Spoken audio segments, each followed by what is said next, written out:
പേവിഷബാധയേറ്റ് മരിച്ച 7 വയസ്സുകാരി നിയ ഫൈസ ചികിത്സയിലായിരുന്നത് തിരുവനന്തപുരം മെഡിക്കൽ കോളേജിലായിരുന്നു. SAT ആശുപത്രിയിലായിരുന്നു. ആശുപത്രി പരിസരമാണെങ്കിൽ തെരുവ് നായകളുടെ കേന്ദ്രമായി മാറിയിരിക്കുകയാണ്. കൂട്ടമായാണ് പട്ടികൾ ആശുപത്രി പരിസരത്ത് എത്തുന്നത്.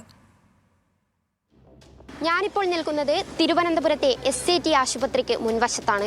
അല്പം മുൻപാണ് തെരുവുനായയുടെ കടിയേറ്റു മരിച്ച 7 വയസ്സുകാരിയുടെ മൃതദേഹം ഈ ആശുപത്രിയിൽ നിന്നും മാറ്റിയത്. എന്നാൽ ഈ ആശുപത്രി പരിസരത്തേക്കൊന്ന് നോക്കാം. ചുറ്റും ഒരു കൂട്ടം നായ്ക്കളാണ് ഈ ആശുപത്രി പരിസരത്ത് കറങ്ങി നടക്കുന്നത്.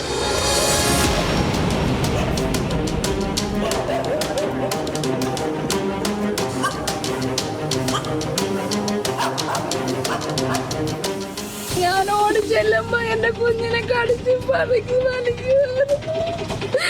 അപ്പോഴേ എടുത്തോണ്ട് പോയി. ഞാൻ ഇപ്പതാണ്ട് കൊണ്ടുപോയി. ഇനി എനിക്കിനി കാണാനില്ല. ഇന്നത്തെ മാത്രം കാഴ്ചയല്ല ഇത്. ആശുപത്രി പരിസരങ്ങളിൽ ദിവസവും ഇതാണ് അവസ്ഥയെന്നാണ് ചികിത്സയ്ക്കായി എത്തുന്നവർ പറയുന്നത്.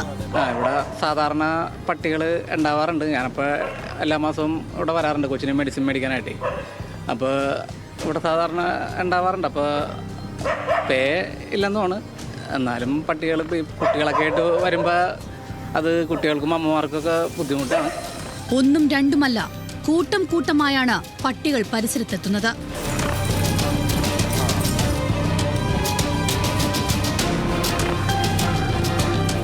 പട്ടിയുടെ ശല്യം ആഹാരം കഴിക്കുന്നതെല്ലാം വേസ്റ്റിന് കൊടുത്തെല്ലാം ഇത് തന്നെ വിഷയങ്ങൾ. ഞാൻ ഇപ്പോൾ 4 മാസം കൂടെ ഉണ്ട്.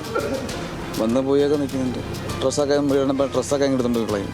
വീടിന്റെ പരിസരത്ത് മാലിന്യം കഴിക്കാനെത്തിയ തെരുവ് നായയാണ് കുഞ്ഞിനെ കടിച്ചതെന്നായിരുന്നു പേവിഷബാധയേറ്റു മരിച്ച നിയ ഫൈസലിന്റെ അമ്മ കണ്ണീരോടെ വിലപിച്ചത്. കുഞ്ഞുങ്ങൾ ഉൾപ്പെടെ ധാരാളം ആൾക്കാർ എത്തുന്ന ആശുപത്രി പരിസരത്തും ഇതാണ് അവസ്ഥ. ആ അമ്മ നെഞ്ചുപൊട്ടി കരയുമ്പോഴും തെരുവ് നായ്ക്കൾ പരിസരത്ത് സ്വതന്ത്രമായി വിഹരിക്കുകയാണ്. മീര മനോഹരൻ, ന്യൂസ് മലയാളം, തിരുവനന്തപുരം.